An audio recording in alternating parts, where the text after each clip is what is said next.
తనకు దుర్గముగా ఉంచుకొనక అనే మాటను మనం గుర్తుపెట్టుకుందాం. దేవుణ్ణి దుర్గముగా ఉంచుకొనక. దుర్గము అని అంటే అర్థం ఏంటో తెలుసా మీకు? మినార్లు తెలుసా? చార్మినార్. చార్ అంటే 4, మినార్ అంటే స్తంభాలు అని అర్థం. చార్ అంటే 4, మినార్ అంటే స్తంభాలు. 4 స్తంభాలు కలిసిన దాన్ని చార్మినార్ అన్నారు. కుతుబ్ మినార్ ఒకటే ఉంటుంది. కుతుబ్ మినార్ అంటే మినార్ని దుర్గము అంటారు, లేదా కోట అంటారు. Tower, it's a tower. ఆ టవర్స్ ఎందుకు కడతారు తెలుసా? పూర్వకాలంలో రాజులను యుద్ధాలు చేసేటప్పుడు యుద్ధం చేస్తారు. యుద్ధంలో టార్గెట్ ఎవరో తెలుసా? రాజును చంపేస్తే యుద్ధం ఆ రాజ్యం అలాదవుతుంది. కనుక ముందు టార్గెట్ ఎవరు చేస్తారు తెలుసా? రాజును చంపాలని యుద్ధానికి వస్తారు. ముందు రాజు దగ్గరికి రావాలంటే సైన్యాన్ని దాటి రావాలి. సైన్యం అయిపోయిన తర్వాత, రథాలు ఎన్ని అయిపోయిన తర్వాత రాజు దగ్గరికి వచ్చేసరికి రాజు ఏం చేస్తాడు తెలుసా? తన దగ్గర తన కోటలో ఒక టవర్ కట్టుకుంటాడు. అదే దుర్గము. దాన్ని మినార్ అంటారు. ఆ మినార్, ఆ టవర్లోనికి వెళ్ళి పోయి కొස්සన దరిన ఇలా కూర్చుంటాడు. ఆయన పైకి వెళ్ళి కూర్చుంటాడు. వెళ్ళిన తర్వాత ఇంకెవరు అందులోనికి వచ్చినా ఆయన ఏం చేయలేరు. ఎందుకో తెలుసా? ఆయన పైన ఉంటాడు. పైనుంచి బాణాలు వేసి పట్టుకొని ఉంటాడు. పైనుంచి ఇక ఆయన ఎవరు అందులోనికి వస్తున్నా బాణాలు వేసి అందరు చంపేస్తాడు. రాజు సురక్షితంగా ఉండడానికి కట్టుకునే దాన్ని మినార్ అంటారు. దాన్నే దుర్గము అని కూడా అంటారు. దేవునికి స్తోత్రం. రాజు బ్రతకాలంటే ఆ మీనార్లోనికి ప్రవేశించాలి.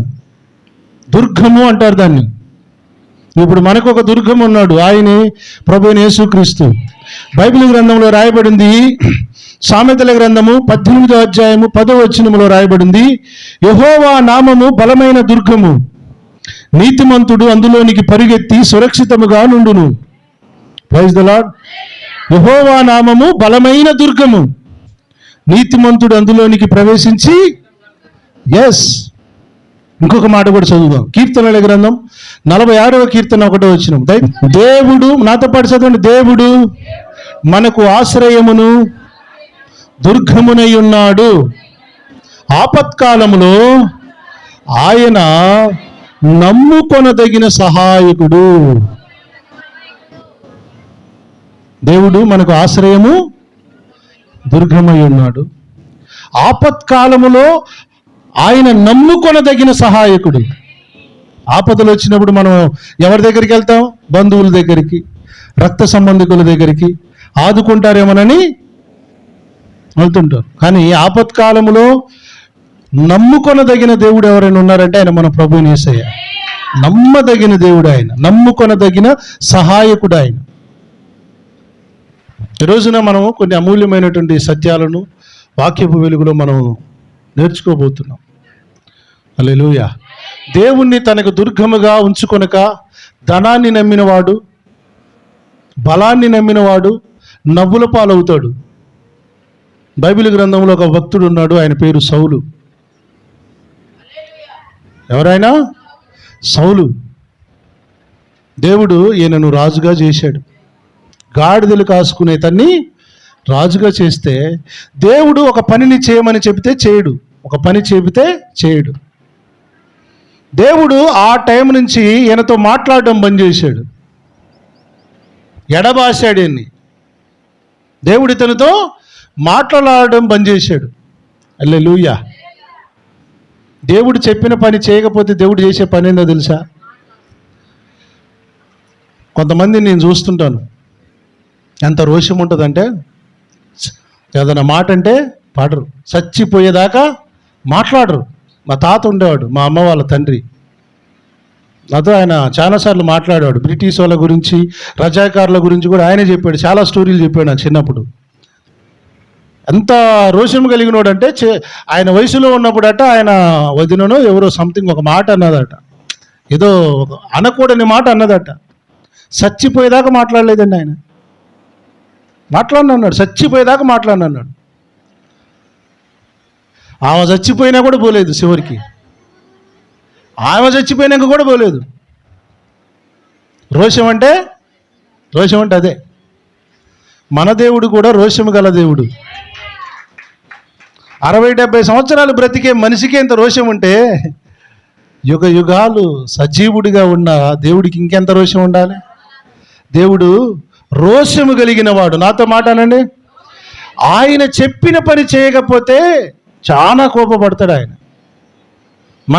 మనకు నచ్చని పని చేస్తే మన పిల్లల మీద అలుగుతాం, మన భర్త మీద అడుగుతాం, మన కొడుకుల మీద అలుగుతాం. అవునా? మనకంత రోషం ఉంటే దేవుడు చెప్పిన పని చేయకపోతే దేవునికి ఎంత రోషం ఉండాలి.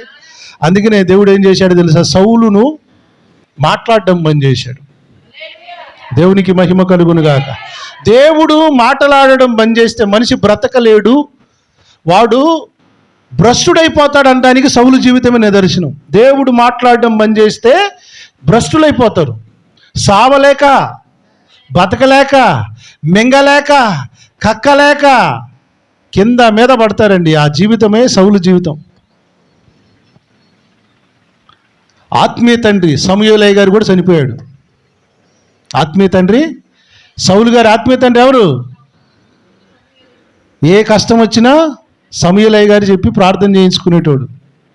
ఆత్మీయ సేవకుడు కూడా పాపం నిద్రించి ప్రభు దగ్గరికి వెళ్ళిపోయాడు.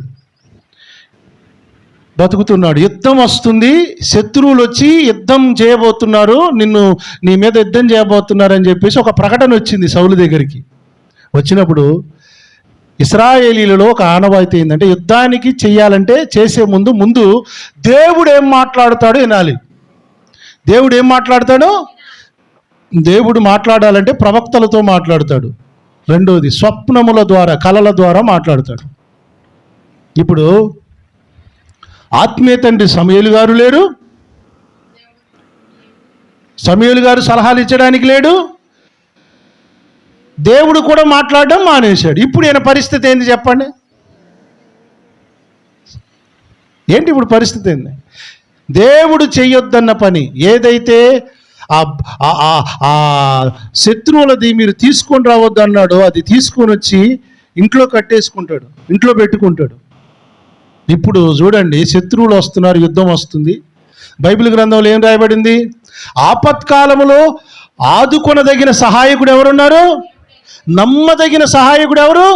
ఇప్పుడు దేవునికి అడిగి పోకుండా యాడికి పోయాడు తెలిసేనా? ఆ దేశంలో కర్ణపిశాచము సోద చెప్పే ఒక స్త్రీని కనిపెట్టమని ఆమె దగ్గరికి వెళ్తాడండి.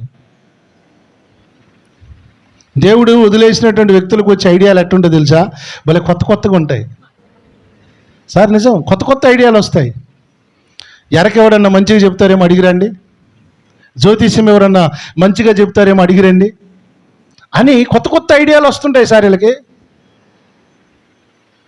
ఇంకోటి ఏందో తెలుసా విచిత్రం? మొదట్లో ఆ దేశంలో సోదెగాండ్రను కర్ణపిశాచం గల వారిని ఎల్లగొట్టింది కూడా ఇదే సౌలు. ఎల్లగొట్టింది ఎవరు? ప్రారంభంలో యేసుప్రభుని నమ్ముకున్నప్పుడు మా ఇంట్లో ఆ పుట్టం వద్దు, ఆ దేవుడు వద్దు, ఆ బొమ్మ వద్దు, అదొద్దు ఇదొద్దు అని అన్ని బయటేస్తారు. తర్వాత మళ్ళా అన్ని నిమ్మలంగా కష్టం వచ్చేసరికి, బాధ వచ్చేసరికి దేవుడు చేయొద్దని అని చేస్తారు. ఈ మధ్యకాలంలో ఈ ఉపదేశాలు సంఘాలలో బోధకులలో లేవండి. విశ్వాసులు ఏది చేయకూడదో చెప్పడంలా, ఏది చేయాలో చెప్పడంలా, ఏది చేయకూడదో చెప్పడంలా. ఎట్టయిపోయిందంటే ప్రీచింగ్ ఆశీర్వాదము, దీవెన, స్వస్థత, మేలులు తప్ప ఏది చేయాలి ఏది చేయకూడదు. ఇప్పుడు భారతదేశంలో కొన్ని చట్టాలు ఉన్నాయి. డ్రగ్స్ అమ్మకూడదు, డ్రగ్స్ అమ్మితే చట్టరీత్యా నేరం. పేకాట ఆడకూడదు, మన రాష్ట్రంలో పేకాట ఆడితే నేరం. చట్టం ఏం చేస్తుంది? ఆ ప్రభుత్వం చాలా సీరియస్గా చూస్తుంది వాటిని. ఇప్పుడు మనుషుల మానవ చట్టాలే ఇన్ని కఠినంగా ఉంటే దేవుని చట్టాలు కొన్ని ఉన్నాయి. ఆ చట్టాలలో, దేవుని చట్టాలలో కర్ణపిశాచము, చిల్లంగి, సోదె చెప్పించుకునే వాళ్ళ దగ్గరికి మీరు వెళ్ళొద్దు. ఆ చట్టం ఒకటి ఉంది. మొదట్లో బాగానే పాటించారు దాన్ని. రాను ఏమైందో తెలుసా? ఇప్పుడు దేవుడు మాట్లాడడం బంద్ చేసాడుగా. ఎవరో ఒకళ్ళు మనం మాట్లాడితే మన సమస్యకు సొల్యూషన్ కావాలని ఇప్పుడు సౌలు ఎక్కడికి పోయాడు తెలుసా? కర్ణపిశాచి దగ్గరికి వెళ్ళాడు. ఎతికిపోయాడట. మళ్ళా స్తోత్రం చెప్పండి. వెతికిపోయాడట. బైబిల్ ఏం చెప్తుందో తెలుసా? లేవియాకాండంలో 19:31 చెప్పు, చదవండి నాన్న. 19:31 రాయబడింది, కర్ణ పిశాచ గల వారి దగ్గరికి పోకూడదు. ఈయన ఆడికి పోయాడు, స్తోత్రం చెప్పట్లే.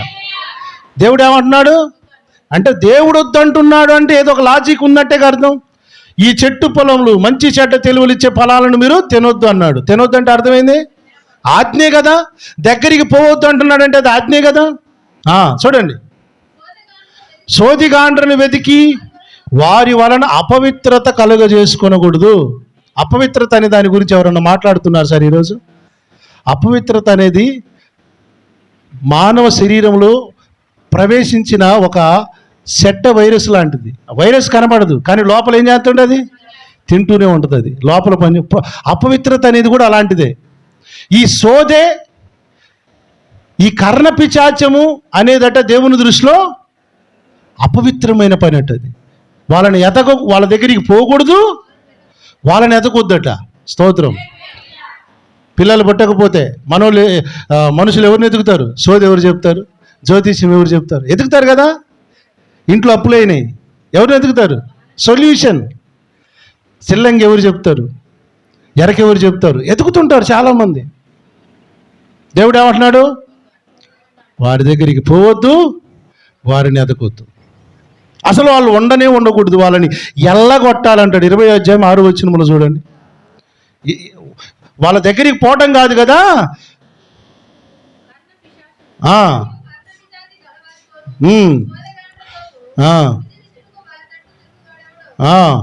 వానికి విరోధినై ప్రజలలో నుండి వాడిని కొట్టివేస్తానంటున్నాడు.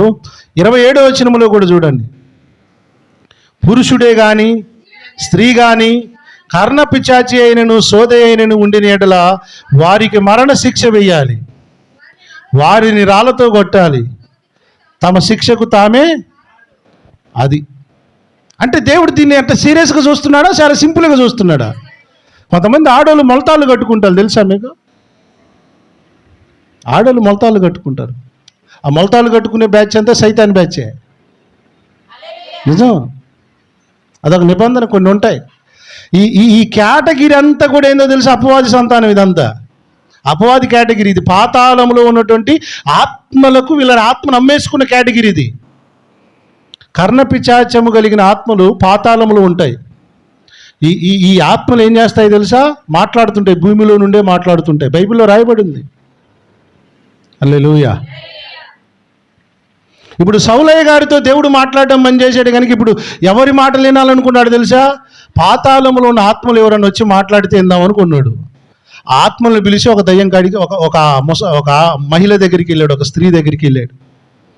చూడండి, 1 సమూయేలు 28:7 అనుకోనండి. దేవుడు ఏమన్నాడు? ఎతకొద్దు అన్నాడు, కానీ నేనేమంటున్నాడు? ఇప్పుడు ఏమైపోయింది? వాక్యం పోయినాక, దేవుడు పోయినాక వచ్చే ఆలోచనలు ఏంటి? వాక్యానికి విరుద్ధమైన వస్తాయి. ఏ వేషం ధరించిండు? ప్రైజ్ ది లార్డ్ చెప్పండి. నీతిమంతుడు సింహము వలె ధైర్యంగా ఉంటాడట. ఇప్పుడు మారు వేషం ఎందుకు వెళ్ళాల్సి వచ్చింది సౌలు గారు?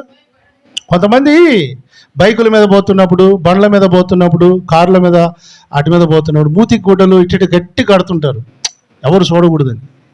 కొంతమంది ఆడవాళ్ళు అయితే రహస్య పాపాలు చేసేవాళ్ళు ఇది ఎక్కువ చేస్తారు. వాస్తవానికి రహస్య పాపాలు చేసేవాళ్ళు ఎక్కువ చేస్తారు.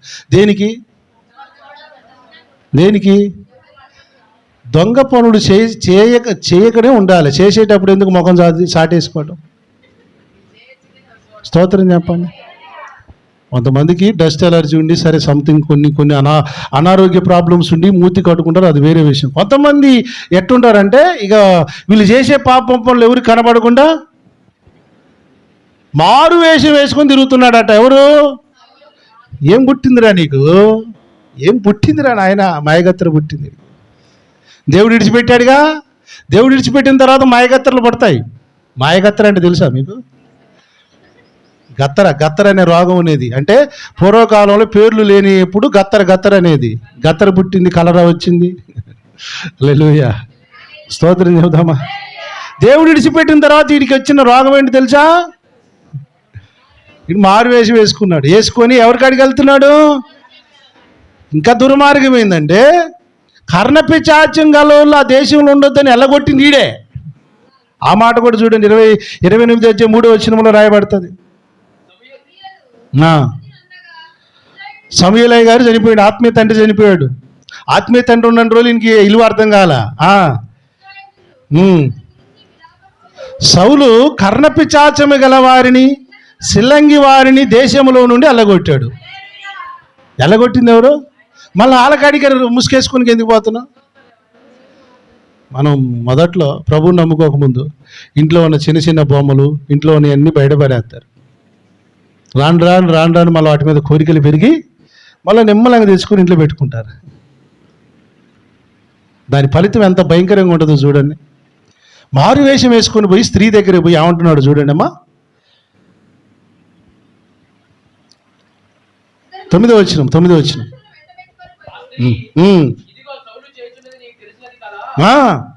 కర్ణపిశాచం గలవాళ్ళని, సిల్లంగోళ్ళని అందరి దేశం నుంచి ఎల్లగొట్టాడు.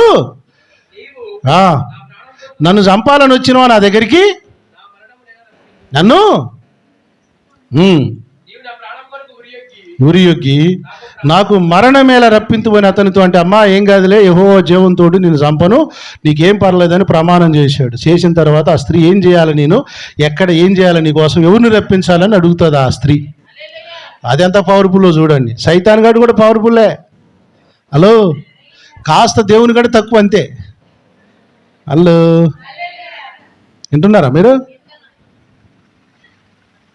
వాడు కూడా మా పవర్ఫుల్లే వాడు. అది అంటుంది, ఎవడు పిలవాలంటుంది అది. ఎలాంటి వాళ్ళకి సైతాన్ గాడు ఇచ్చే వరం ఏంటో తెలుసా? వీళ్ళ ఆత్మను అమ్ముకుంటే సైతాన్ గాడు వాళ్ళకు ఒక వరం ఇస్తాడు. నీకేం కావాలంటే అది ఇస్తాను, నీ ఆత్మను మాత్రం నాకు అమ్ముకోవాలి సుమా. నువ్వు అమ్ముకున్నావు అనుకో, అమ్ముకోవడం అంటే ఏంటో తెలుసా? నీ పని నేను చేస్తాను, నా పని నువ్వు చేయాలి, ఇద్దరికి వడంబడికి ఉంటుంది ఆ నిబంధన. అలాంటి మంత్ర విద్యలో భాగమే ఈ సోదే, సిల్లంగి, కర్ణపిశాచ విద్య. ఎస్పెషల్గా ఆడవాళ్ళు ఎక్కువ ఉంటారు కొంతమంది, మొలతాళ్ళు కట్టుకున్న వాళ్ళు అంటాను చూసారు, అన్నానుగా, అదొక బ్యాచ్ అనమాట. గుర్తుపట్టడానికి. హల్లెలూయా. ఇది అంటే అది ఎవరిని రప్పించాలంటుంది, దానికి అంత పవర్ ఉంది. చచ్చిపోయిన వాళ్ళని ఎవరు లేపాలంటుందండి అది. నరుని ఆత్మ దేవుడు పెట్టిన దీపం, చచ్చిపోయిన ఆత్మ మళ్ళీ తిరిగి రాదుగా, మళ్ళీ ఎలాగ వస్తుంది అంటే ఇది చూడు, అంత పవర్ఫుల్ అనమాట. అంటే పాతాళంలోనికి వెళ్ళిన ఆత్మలను కూడా తీసుకొచ్చే కెపబుల్ ఉన్న మాంత్రికులు ఉన్నారు. అంటే ఏమంటాడు తెలుసా? సమూయేలు పిలువ అంటాడు. ఎవరు సార్ అయినా? సమూయేలు మహాప్రవక్త కదా, ఆయనని పిలవనని అది పిలిచింది సార్. ఆ ముసలిని పిలిచింది, పిలవగానే బర్రని బయటకు వచ్చాడు. హల్లెలూయా. ఆ ముసలిని అప్పటిదాకా సమూయేలు అంటే ఎవరు అనుకుంది, చూసేసరికి ముసుకేసుకున్నాడు, దేవతల వలె ఉన్నాడట, బిగ్గరగా క్యాజ్. వామ్మో, ఎవరు పిలిచా నేను? సమూయేలు పిలిచినావు నువ్వు నన్ను మోసం చేసినావని అంటది ఆ ముసలిది. ఏందమ్మా, ఎవరు వచ్చి నీకంటే దేవతలలో నుండి ఒకడు భూమిలో నుండి పైకి వస్తున్నాడు, నేను పిలిస్తే దయ్యాలు వస్తాయి, కానీ ఈసారి దేవత వచ్చింది. గుర్తుపట్టింది అది. ఆ దయ్యానికి అర్థమైపోయింది, నేను రోజు పిలిచేది వేరు, ఇవాళ వచ్చింది వేరు, సపరేట్, అది డిఫరెంట్ అన్నట్టు. దీని గురించి చాలామంది చాలా రాంగ్గా ప్రీచ్ చేసిన సేవకులు చాలామంది నేను ఎరుగుదును. ఆయన సమూయేలు కాదు, ఆయనకి సంబంధం లేదు. ఈ దయ్యం రోజు దయ్యాలతో మాట్లాడుతుంది, కానీ ఈసారి దేవత వచ్చింది. దేవత అంటే ఏంది? మహిమతో వచ్చాడు, మహిమా శరీరంతో వచ్చాడు. ఎవరు వచ్చారమ్మా? ఏంటంటే అక్కడ చెప్తుంది చూడండి, దేవతలలో ఒకడు భూమిలో నుండి పైకి వచ్చుట నేను చూస్తున్నాను. అప్పటిదాకా ఇంకా పరదేశం, పాతాళం ఇంకా భూమి కిందనే ఉంది. అప్పటికి స్టిల్ పాతాళం, అప్పటికి పాత నిబంధన భక్తులు అప్పటికి పాతాళంలోనే ఉన్నారు. పాతాళం అని అంటే 2 భాగాలు ఉంటాయి. పాతాళంలో 2 భాగాలు ఉంటాయి. ఒకటి యాతన పడే స్థలము, ఒకటి నెమ్మది పొందే స్థలం.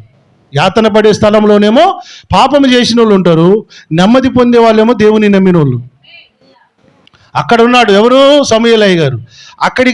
అక్కడ ఉన్నాయన్ని తొందర పెట్టారు. ఎవరు? మరి ఇదే మంత్రాలు వేసిందో భూమి బామని ఈ ముసల్ది. హల్లెలూయా. ఆయన బయటకు వచ్చా ఉంటాడు తెలిసి, ఎందుకయ్యా నన్ను తొందర పెట్టినావు? అక్కడ ఆగి ఉంది, ప్రాణం ప్రశాంతంగా ఉంది, నన్ను ఎందుకు తొందర పెట్టావు? మీ బతుకులన్నీ ఇక్కడ మీకు తొందరలో, ఇంక నాకు అన్నీ ముగించుకొని విశ్రమించి నేను ప్రశాంతంగా ఉన్నా, అక్కడ నన్ను ఎందుకు తొందర పెడుతున్నావు? హల్లెలూయా. నన్ను ఎందుకు పైకి రమ్మని తొందర పెడుతున్నావయ్యా? పాత నిబంధన పరిశుద్ధులందరూ నెమ్మది పొందుతున్నారు, విశ్రాంతి పొందుతున్నారు. ఆయనను పోయి తొందర పెట్టాడట. అంటే సమూయేలయ్య గారిని పిలిచేంత పవర్ ఉందా దీనికి, కర్ణపిశాచికి? మరి ఎలా వచ్చాడు ఆయన? హల్లెలూయా. దయ్యం కొన్ని పనులు చేస్తుంది, కొన్నిటికి దేవుడే అనుమతిస్తాడు, కొన్నిటికి దేవుడే అనుమతిస్తాడు. అసలు పాతాళంలోనికి వెళ్ళిన ఆత్మ మళ్ళీ రావడం లేదు కదా, ఇంపాసిబుల్ కదా. ఎలా వచ్చింది? దేవుడు తెలుసుకుంటే ఏదైనా సాధ్యమే. వాక్యంలో రాయబడింది అదే సమూయేలు గ్రంథంలో. చూడండి, ఆ మాట మీకు చూపిస్తాను. 2:6 రాయబడింది. ఇక్కడ చెయ్యిలా పెట్టేసుకుని మళ్ళీ అక్కడికి వెళ్ళండి. 2:6 జనులను సజీవులుగాను మృతులుగాను చేయువాడు యెహోవాయే. రెండోది, పాతాళమునకు పంపుచు అందులో నుండి రప్పించుచుండు వాడు కూడా ఆయనే. ఇప్పుడు సమూయేలయ్య గారిని రప్పించింది ఇది కాదు, మంత్రగత్తె కాదు. దేవుడు ఈయనకి పోయి కొంచెం బుద్ధి చెప్పి రావాలయ్యా, నువ్వు కూడా పోనానని పంపించాడు సమూయేలయ్య గారిని. ఆయన పైకి వచ్చాడు. వచ్చిన తర్వాత ఇప్పుడు ఏమంటాడు తెలుసా? నన్ను ఎందుకు తొందర పెడుతున్నావు? హలో. అంటే దీన్ని బట్టి మంత్ర విద్య కూడా గట్టిదే సార్. మరి మంచిగా మరి మనకి యేసుప్రభుతో అంత అవసరమే ఉంది. చెప్తాను యేసుప్రభు ఎందుకు అవసరమో మీకు చెప్తాను. కొంతమంది పడిపోయిన సౌలు లాంటి జీవితాలు కలిగిన వాళ్ళు ఈ కర్ణపిశాచిని ఆశ్రయించి శాపగ్రస్తులే భ్రష్టులే చచ్చిపోతారు. చూడండి, అక్కడికి రండి, ఏమంటున్నాడు చూడండి. పైకి వచ్చిన సమూయేలయ్య గారు ఏమన్నాడు చూడండి. ఎందుకు తొందర పెడుతున్నావయ్యా అని సౌలుని అడిగితే సౌలు అంటాడు, అయ్యా నేను బహుశ్రమలో ఉన్నాను. అవునా? మరి శ్రమలు రాకపోతే ఏమవుతాయిరా? దేవుడు చెప్పిన పని చేయరా అంటే చేయలేదు. దేవుని పనిని దేవుని పద్ధతిలో చేయాలి, నీ పద్ధతిలో చేయకూడదు. దేవుని పద్ధతిలో చేస్తే నీకు శ్రమలు రావు. నీ పద్ధతిలో చేసావు కనుక నీకేం శ్రమలు వచ్చినాయి? బహుశ్రమలు వచ్చినాయి. కుటుంబాలలో శ్రమలు ఎందుకు వస్తాయి తెలుసా? అతి తెలివి ఎక్కువ ఉన్నప్పుడు వస్తాయి, అతి తెలివి అధికంగా ఉన్నప్పుడు వస్తుంది.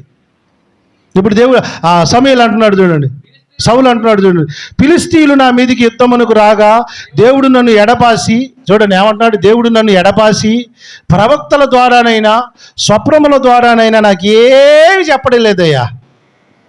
ఎందుకు చెప్తాడు ఆయనకు? అంత సులువైపోయిందా దేవుడు? పిలవంగానే కానికీయంగానే వచ్చి నీతో మాట్లాడేంత ప్రియ అయిపోయిందా దేవుడు? దశంభాగం ఇచ్చినంత మాత్రాన దేవుడు అంత ప్రియ అయిపోయిందా దేవుడు? కాబట్టి నేను చేయవలసిన దానిని నాతో తెలియచెప్పుడికి నిన్ను పిలిపించి తిని, నాకెవరు లేరు, ఆత్మీయ తండ్రి నువ్వే కనుక నిన్నే పిలిచాను. దేవుడు నాతో మాట్లాడటం లేదు, ప్రవక్తలు లేరు, కళలు లేవు, దర్శనాలు లేవు, ఇక నాకు దిక్కు ఎవరంటే నువ్వే, అందుకని నిన్ను పిలిచిన.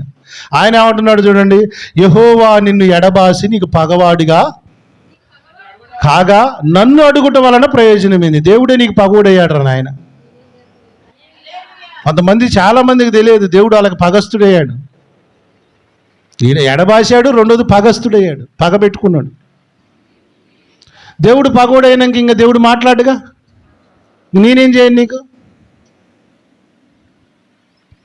యెహోవా తన మాట తన పక్షముగానే నెరవేర్చుచున్నాడు. నా ద్వారా ఆయన సెలవిచ్చి ఉన్నట్టు నీ చేతి నుండి రాజ్యమును తీసివేసి నీ పొరుగువాడైన దావీదునకు దానిని ఇచ్చాడు. అయిపోయింది. యెహోవా ఆజ్ఞకు నువ్వు లోబడక అమాలేకుల విషయంలో ఆయన తీక్షణమైన కోపము నెరవేర్చకపోయిన దానిని బట్టి యెహోవా నీకు ఈ వేళ ఈ ప్రకారముగా చేయుచున్నాడు.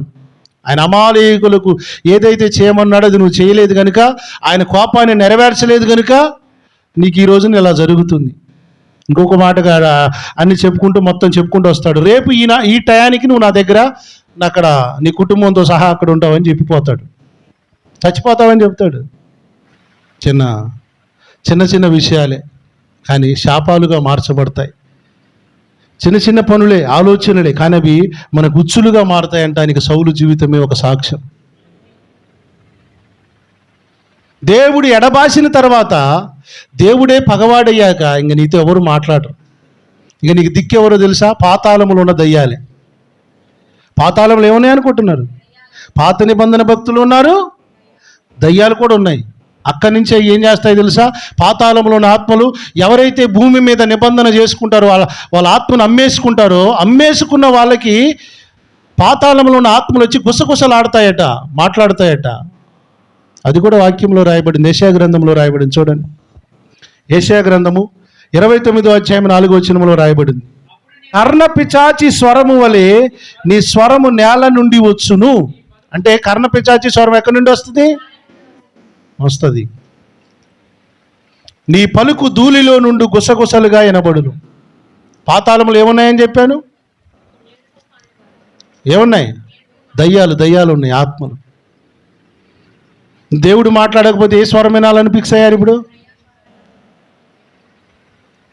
పాపం సౌలు తన కత్తి మీద తానే పడి చచ్చిపోతాడు. ఇంత బతికి ఇంటానగా చచ్చినాడు అంటారు చూసారా? ఎక్కడో గాడిదలు కాసుకునేటోని దేవుడు రాజు చేస్తే, దేవుడు చేయమన్న చిన్న పని చేయనందుకు చివరికి ఏమైంది? తన కత్తి మీద తానే పడి చచ్చిపోయాడు. హల్లెలూయా. ఇప్పుడు తనకు దిక్కు ఎవరు వేయారు? చివరికి తన లాస్ట్ చివరి స్టేజిలో తనకు ఆప్షను కర్ణపిశాచం కలిగిన దయ్యాలు, దురాత్మలు తనకు సపోర్ట్ కావాల్సి వచ్చింది. బలం ఉన్నప్పుడు దేవుడు కనబడడు, డబ్బులు ఉన్నప్పుడు, అధికారం ఉన్నప్పుడు దేవుడు కనబడడు. దేవుణ్ణి దుర్గంగా చేసుకోరు, ఆశ్రయంగా చేసుకోరు, తమ బలాన్ని తన ధనాన్నే ఆధారం చేసుకుంటారు. చివరికి పతనమైపోతారు. చివరికి హల్లెలూయా. పాతాళములో ఉన్న ఆత్మలు అవి భూమి మీద ఉన్నటువంటి కొంతమంది ఆత్మలను నమ్ముకున్న వాళ్ళకి సహాయం చేస్తూ ఈ రోజున అవి బలంగా పనిచేస్తున్నాయి. చాలామంది ఈ రోజున మేము మొక్కుకుంటే మాకు మొక్కుబడి అయింది అంటుంటారు చూసారా? అవుతుంది. మీకు ఎప్పుడు చెప్తుంటానుగా నేను, మరుగుమందు పెట్టిరు అంటారు. మరుగుమందు పెడితే భర్త మాట వింటాడు, బిడ్డ మాట వింటది, కోడలు మాట వింటది అంటారు కదా. నిజమే, పెట్టిన తర్వాత మారుతారు వాళ్ళు. పూర్వకాలంలో జంతువుల కోసం పెట్టేశారు ఈ మందులు. జంతువులు ఆ పాలు ఇవ్వకపోయినప్పుడు వాటిని మచ్చిక చేసుకోవడం కొరకు కొన్ని ఆకులు ఉంటాయి, కొన్ని రకాల ఆకులు పెడితే మంచిగా అయ్యేవాళ్ళట. ఈ రోజున దాన్ని ఎవరి మీద ప్రయోగం చేస్తున్నారు తెలుసా? మనుషుల మీద ప్రయోగం చేస్తున్నారు. 5 తిన్న తర్వాత మనుషులు క్యాన్సర్లు వస్తాయి, హెల్త్ ఇష్యూస్ వస్తాయి, గ్యాస్ట్రిక్ ప్రాబ్లమ్స్ వస్తాయి, గుండె జబ్బులు వస్తాయి. ఇవన్నీ సెకండరీ. అసలు ఈ మరుగు మందులనే దాని వెనక కూడా, సబ్జెక్ట్ వెనక కూడా దయ్యమే పనిచేస్తుంది. దాని వెనక కూడా దయ్యమే పనిచేస్తుంది. స్పిరిట్, అదొక స్పిరిట్. కనుక దేవుని పిల్లలమైన మనం దేవుడు చెప్పినట్టుగా కర్ణ పిచాచి దగ్గరికి, సోదె దగ్గరికి, సిల్లంగి దగ్గరికి మనం ఆశ్రయించకూడదు. దేవుడు ఇడిచిపెట్టిన వాళ్ళు మాత్రమే వీటిని ఆశ్రయిస్తారు. వీటిని ఆశ్రయించిన వారిని దేవుడు ఎడబాయిస్తాడు. విడాకులు ఇచ్చినట్టే. ఎడబాసినట్టు అంటే అర్థమైంది? విడాకులు ఇచ్చినట్టే. ఎడబాసిన తర్వాత ఇక దేవుడు మాట్లాడిగా. దేవునికి స్తోత్రం. అందుకనే ఆత్మీయ దైవజనులు, ఆత్మీయ నాయకులు మనందరి జీవితాలలో ఉండాలండి. హెచ్చరించడానికి, బుద్ధి చెప్పడానికి, సరిచేయడానికి, ఖండించడానికి ఆత్మీయ సేవకులు లేకపోతే మన జీవితం ఇలా పతనమైపోతుంది. ఈ రోజున దేవుడు తన సేవకుల ద్వారా మాట్లాడుతున్నాడు. మనకి ఏదైనా పని కావాలంటే ముందు ఏం చేయాలో తెలుసా? దేవుని దగ్గర వచ్చి ఆశ్రయించి దేవుని మాటలు వినాలి. ఎంత భాగ్యం ఇది! ఓన్ డిసిజన్స్ వచ్చి మనం కోరుకుంటున్నామంటే దాని అర్థమైందో తెలుసా? ఓన్ డిసిజన్స్కి అలవాటు పడ్డామనంటే మనం పడిపోయినామని అర్థం. ఓన్ డిసిజన్స్ ఎప్పుడు కూడా తీసుకోకూడదు. దేవుని మీద ఆధారపడాలి. ఆపత్కాలంలో నమ్మదగిన సహాయకుడు ఆయన మాత్రమే. ఇప్పుడు ఆపద వచ్చిందని సౌలు ఎవరి దగ్గరికి వెళ్ళాడు? కర్ణ పిశాచి దగ్గరికి పోయి చివరికి తానే చచ్చిపోయినాడు. ఈ భూమి మీద పాతాళంలో ఉన్న ఆత్మలు ఎవరికి భయపడతాయి తెలుసా? యేసయ్యకే భయపడతాయి. యేసుకు తప్ప ఆ దయ్యాలు ఎవ్వరికి భయపడ్డట్టు నటిస్తాయి అంతే. యేసయ్య అంటే మాత్రం వాటికి ఒక భయం, భయంకరమైన భయం వాటికి. ఎందుకో తెలుసా? యేసయ్య ఒక సందర్భంలో ఒకసారి ఆయన వాక్యం చెప్తుంటే ఒక దయ్యం వస్తుంది.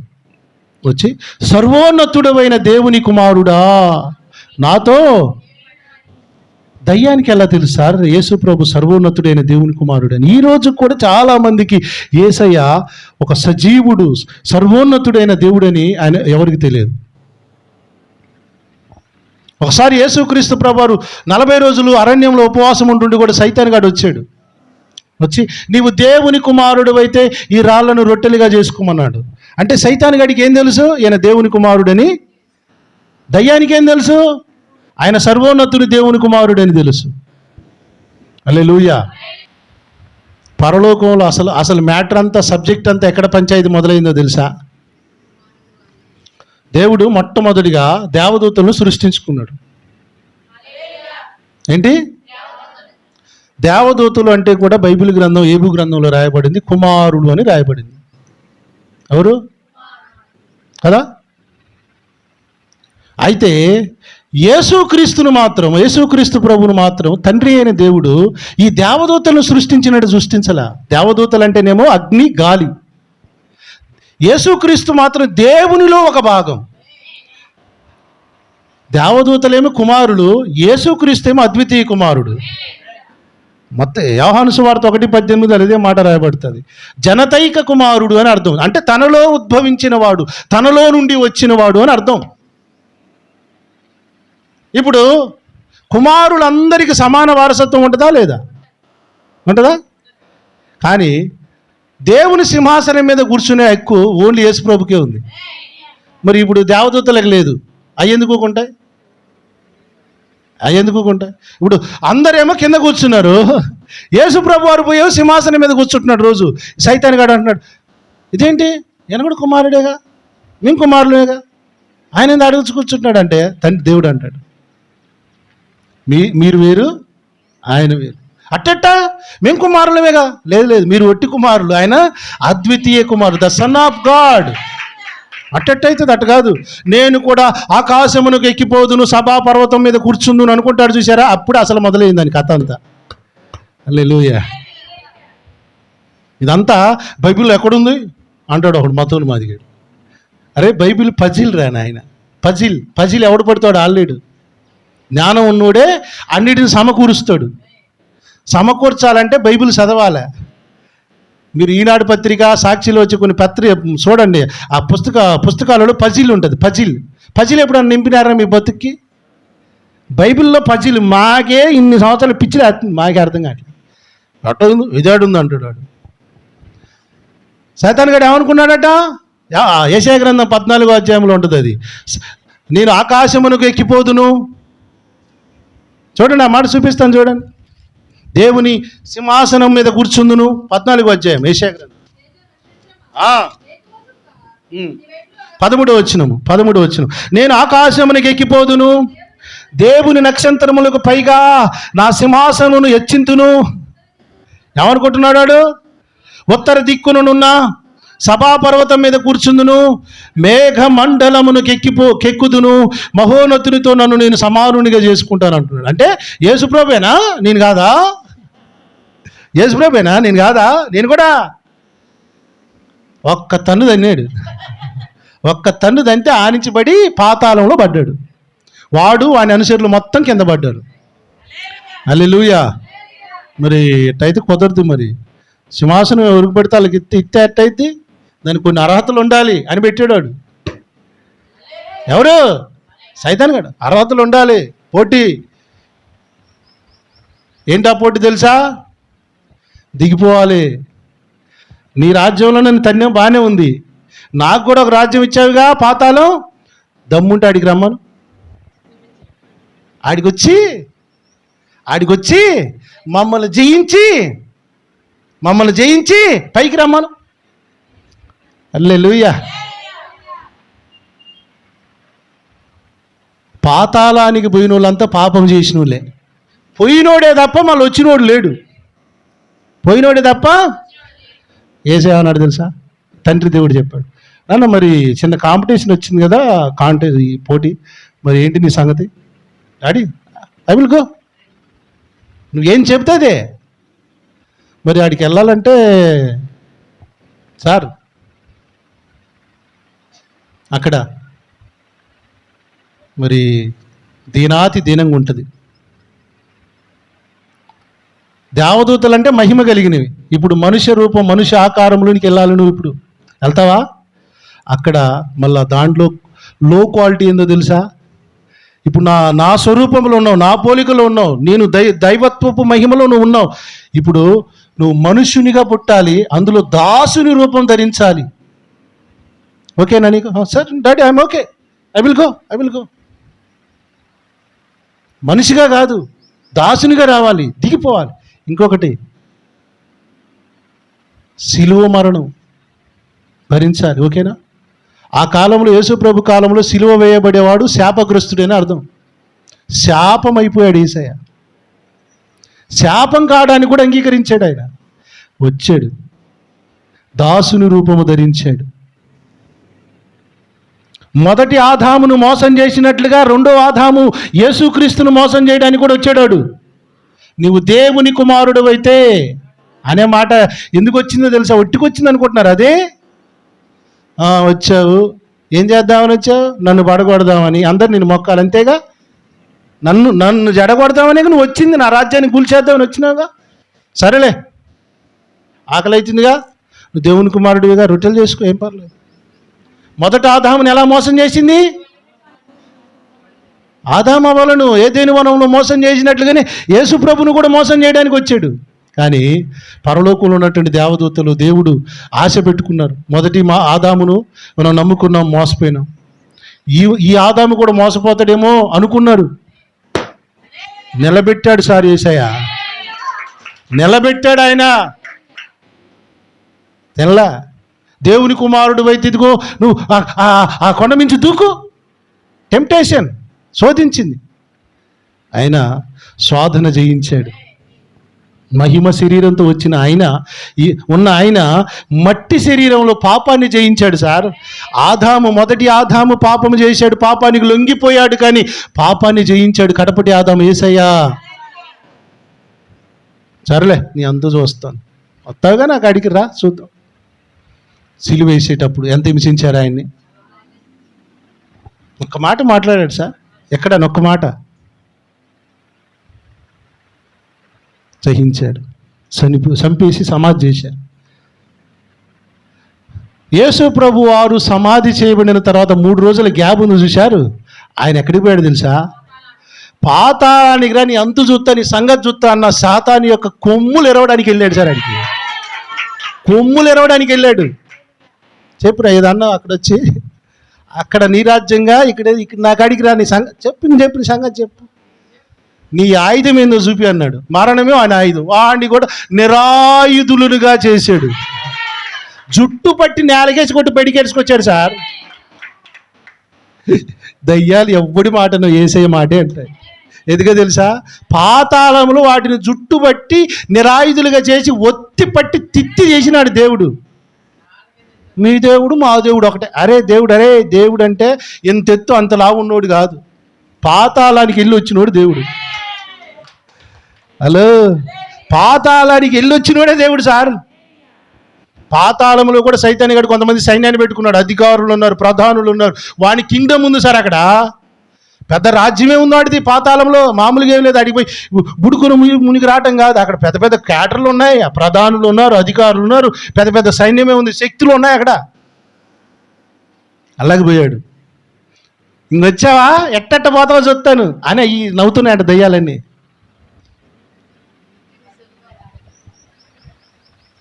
యేసయ్య పాపం చేసి ఉంటే నిజంగానే సైతాన్ గడే గెలిచేటోడు.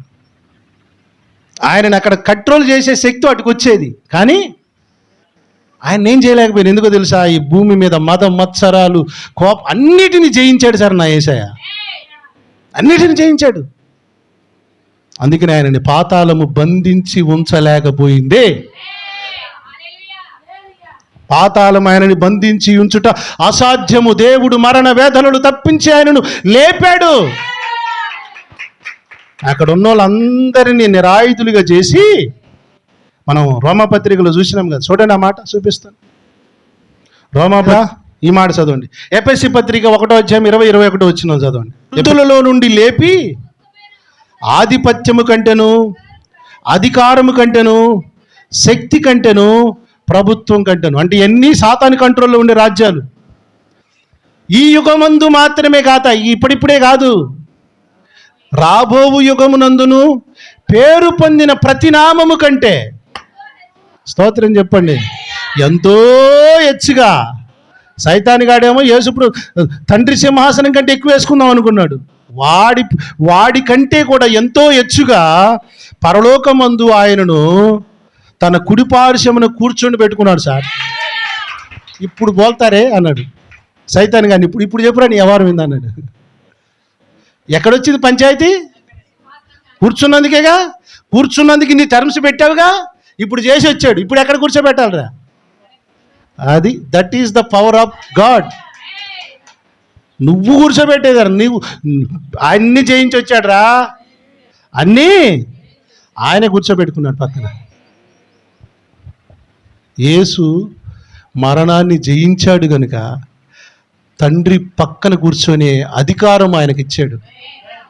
కూడా చెప్పనా, మనం అందరం ప్రార్థన చేస్తాం, తండ్రి నీకు వందనాలు. ఎవరు చేస్తున్నాం ప్రార్థన? కానీ ఎవరి ద్వారా అడుగుతున్నావు? యేసునామమున.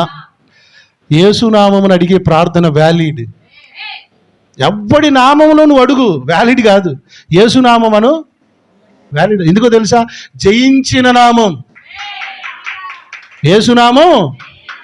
ఆ నామాన్ని మించిన నామం ఇంక నీ భూమి మీద ఎక్కడ లేదు. ఇక అసలు రాయబడింది చూడండి, ఎంతో హెచ్చుగా. ఇంకొక చోట రాయబడింది చూడండి, మీకు చూపిస్తాను. ఫిలిప్పీ పత్రిక 2వ అధ్యాయంలో 7వ వచనం చూడండి. ఎవరు పోలికగా పుట్టాడు యేసయ్య? టర్మ్స్ ఏంటి? పరలోకంలో టర్మ్స్ ఏంటి? నిత్యాతి నిత్యంగా పుట్టాలి. దేవదూతకు రోగం వస్తే రోగాలు రావు, ఆకలి కాదు. కానీ మనిషికి రోగం వస్తుంది, బాధలు అవుతుంది. ఇప్పుడు అంత స్థితికి రావాలి, మనుషుల పోలికగా పుట్టి ఆయన. అసలు చూడండి 6వ వచనం చూడండి ముందు. యేసు ప్రభు వారు ఎవరైనా దేవుని స్వరూపము కలిగిన వాడై ఉండి. ఏ స్వరూపం? తండ్రికి ఏ స్వరూపం ఉందో ఆ స్వరూపము. దేవునితో సమానుడిగా సింహాసనం మీద కూర్చునేవాడు సార్ ఆయన. అది ఇడిచిపెట్టకూడదనే భాగ్యం అని ఎంచుకొనలేదు. స్తోత్రం. అక్కడి నుంచే ఆ వచనం కానించి ఇంత స్టోరీ నడిచింది దేనికి అనుకున్నారు? దేవుడే సింహాసనం మీకు కూర్చుందా ఉంటాగా, మరి రండి కిందికి. ఆయన వచ్చి నీచాతి నీచంగా పుట్టాలి, నీచాతి నీచంగా శాపగ్రస్తమైన మరణాన్ని భరించాలి. ఓకేనా? అయినా దానికోసం ఆయన అంత మహిమలో ఉండి దేవునితో సమానునిగా ఉండి కూడా అది విడిచిపెట్టని కూడని భాగ్యం అని ఎంచుకోలేదు. వస్తాని పదాన్ని వచ్చాడు. మనుషుల పోలికగా పుట్టి దాసుని స్వరూపమును ధరించి తన్ను తానే రిక్తునిగా చేసుకున్నాడు. ఆయన ఆకారమందు మనుషుడిగా కనబడి, స్తోత్రం, మరణము పొందునంతగా. ఏ మరణం అనుకున్నారు? అది ఏదో పుసుకున్న బారం పుల్ల కూర్చుకొని చచ్చినట్టు అనుకున్నారా? హల్లెలూయా. ఏదో పోయి ఊరేసుకొని చచ్చినట్టు అనుకున్నారా? సిలువ మరణం ఆ కాలంలో భయంకరమైన మరణం అదే. సిలువ మరణం పొందినంతగా విధేయత చూపిన వాడై తన్ను తాను తగ్గించుకొనెను. అందుచేత ఏమైందో చూడండి. పరలోకమందున్న వారిలో కానీ, భూమి మీద ఉన్న వారిలో కానీ, భూమి కింద ఉన్న వారిలో కానీ ప్రతివాని మోకాలు యేసునామమున వంగునట్లు, ప్రతివాని నాలుక తండ్రి అయిన దేవుని మహిమార్థమై యేసుక్రీస్తు ప్రభువని ఒప్పుకొనున్నట్లు దేవుడు ఆయనను అధికముగా హెచ్చించి. దేవుడు వేరు, యేసు ప్రభు వేరు అంటాడు యెహోవా సాక్షులు ఒకడు. అరే నాయన చూడరా, బైబిల్ చదవండి రా నాయన, బిత్రమా రే చూడండి రా. దేవుడట ఆయన అధికముగా హెచ్చించి ప్రతి నామమునకు పైనామమును ఆయనకు అనుగ్రహించాడు. పాతాళాన్ని జయించినందుకు ఆయనకు వచ్చిన రివార్డ్ రా పిచ్చోడా. ఈ చెబితేనేమో అర్థమే సావదు. కేజీలు తింటారు, ఎంత తింటారు, ఈ బుర్రలేం పనిచేయవు. ఎక్కాలంటే బాడీ నలగాలి, బ్రెయిన్ పనిచేయాలి. బ్రెయిన్ పనిచేస్తేనే ఎక్కుతాయి. దేవుడే హెచ్చించాడు రా ఆయన. దేవుడు వేరు, యేసయ్య వేరు కాదు. దేవునిలో ఉద్భవించిన జనతైక ఏకైక అద్వితీయ కుమారుడు ఆయన. అది ఓర్చుకోలేకపోయారు సార్. యేసుప్రభుని దేవుడు అంటే కొంతమంది ఒప్పుకోరు, చూసారా? అంతమంది దేవుళ్ళు ఆయన కూడా ఒక దేవుడు కాదు, అట్ట కాదు, అట్ట ఒప్పుకోడు వేసే, నేనే దేవుని అంటాడు ఆయన. అట్టట్టలేదు, ఇట్టట్టలేదు, ఇదే లెక్క. నీ దృష్టిలో దేవుడు లావును బట్టి, ఎత్తును బట్టి, ఆయుధాలను బట్టి ఉంటాడు. బైబిల్ దేవుని చట్టం ప్రకారం పాతాళాన్ని జయించి వచ్చినోడు దేవుడు. హలో, ఏమర్థమైంది మీకు? యేసయ్య సింహాసనం మీద కూర్చున్నాడు, ప్రతి వాని మోకాలు ఎవరి నామం లొంగాలని నియమం పెట్టాడు తెలుసా? అది జయించి వచ్చినోడి ఎవరైతే ఉంటారో వానికి ఆ పేరుకి ఇంత రైట్ ఇస్తానన్నాడు, అధికారం. అలా జయించి వచ్చాడు కనుక యేసే పట్టాభిషేకం చేశాడు తండ్రి అయిన దేవుడు. ప్రతి ఎవడైనా సరే ఆయన ఒప్పుకోవాల్సిందే, ప్రభువు అని ఒప్పుకోవాలట. ఇప్పుడు తండ్రి అయిన దేవుణ్ణేమో దేవా అనాలి, యేసుక్రీస్తుని ప్రభు అనాలి, నోటితో ఒప్పుకోవాలి. లార్డ్, ఇంగ్లీష్లో లార్డ్ అని ఉంటుంది, LORD. అంత పెద్ద పదమో తెలుసు, అది ఎవరికి పడితే వాళ్ళకి వాడేది కాదు. తండ్రి అయిన దేవుడు ఆ పదాన్ని ఆయనకి ఇచ్చేసాడు. నాదేం లేదు, నువ్వు చూసుకో మొత్తం, అవన్నీ కూర్చో అంత అధికారం ఇచ్చాడు ఆయన. ఎంత అధికారం కలిగిన యేసు ప్రభువును సైతాన్ గడి దయ్యాలు, పిల్లపోతాలు అవి ఎంతసారి అయ్యి యేసునామమున అనే పేరు వాడితే గడగడగడ వణికిపోతాయి. మీరు చూడండి, ఏడికి భయపడవయ్యి. యేసునామం ఎందుకో తెలుసా? జుట్టు బట్టి తీసుకొచ్చాడు బయటకు. వాటిని చెప్పరు, ఈ సంగతి ఏందో చెప్పను. నిరాయుధులనుగా చేశాడు, కొలసి పత్రికలో రాయబడింది. వాడి దగ్గర ఉన్న ఆయుధాలన్నీ లాక్కేసుకున్నాడు సార్ యేసయ్య. ఓరిని పిచ్చాడా, యేసుప్రభు అంటే ఏదో 2 మొక్కలు పీక్కోలేండి అనుకోండి, శీలాలు పీక్కోలేండి అంట తిక్కలాడ. పాతాళములో ఉన్న దయ్యాలని ఆయుధాలన్నీ లాగేసుకుని వచ్చాడు బయటికి.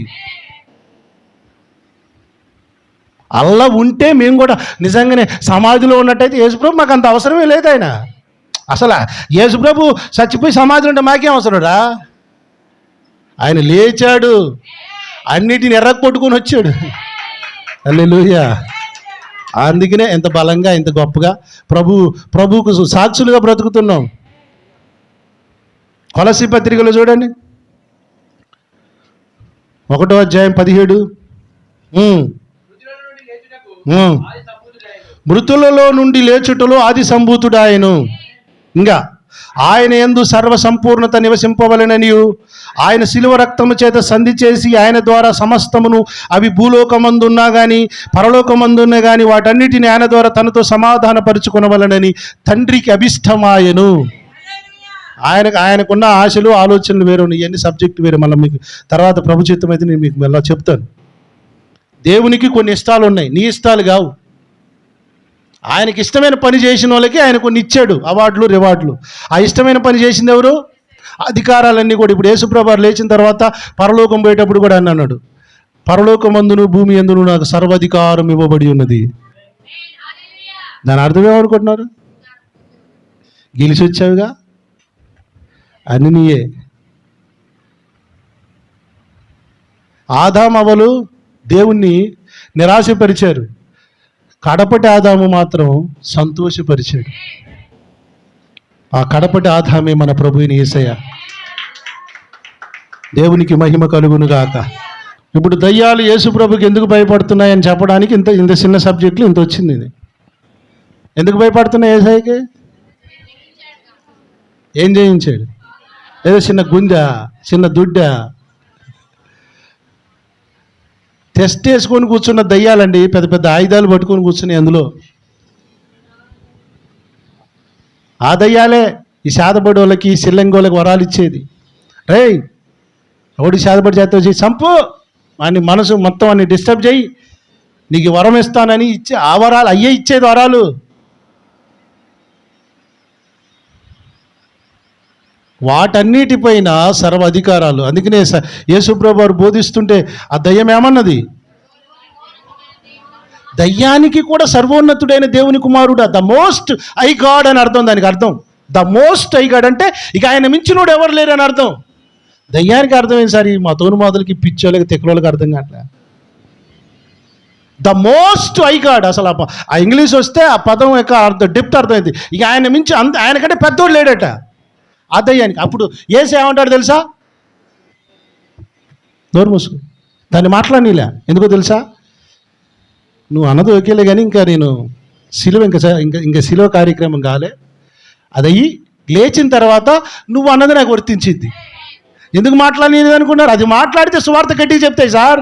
కానీ నువ్వు కొంచెం ఆగు, నేను చనిపోవాలి, లేచిన తర్వాత ఈ మాట నాకు వర్తించింది. మళ్ళీ పరలోకంలో దేవుడు ఒప్పుకుడే. ఆయన కొన్ని నియమాలు ఉన్నాయి. ఎట్టబడితే అట్ట పొగడతలకి ఇష్టపడే రకం కాదు ఆయన. ఏమయ్యా పేతురు, ఊళ్ళో ఏమనుకుంటున్నారు నా గురించి?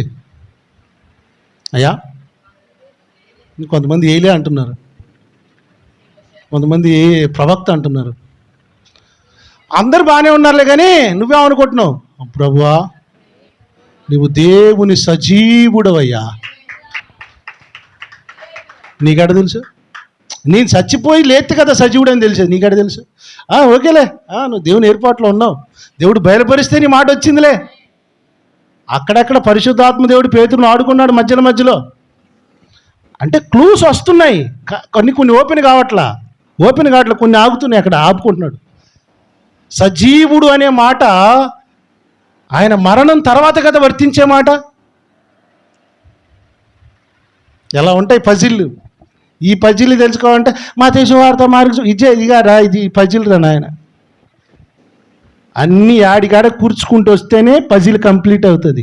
ఉపదేశం అంటే ఇది ఒక వాక్యాన్ని పట్టుకొని ఉర్రోతులు ఇచ్చేది కాదు. ఉపదేశం ఒక క్రమము. హల్లెలూయా. ఉన్నతమైన, నేను ఏమంటానంటే విశ్వాసులు అందరిని బతిలాడుతున్నా, మీ కాళ్ళు పట్టుకుని బతిలాడు. ఉబ్బిచ్చే చర్చిలో పోకిరి, ఉపదేశం ఉన్న చర్చికి పోండి. మనకు కావాల్సింది ఉబ్బీయడం కవ్వీయడం కాదు. ఉపదేశం ఉంటేనే మనం బతుకుతాం, మనం సంపూర్ణంగా సిద్ధపడతాం సార్. హల్లెలూయా. ఈ ఉపదేశము ఒక సరైన విధంగా మనం రిసీవ్ చేసుకుంటే ధన్యులం అవుతాం. అందరం లేచి నిలబడతాం.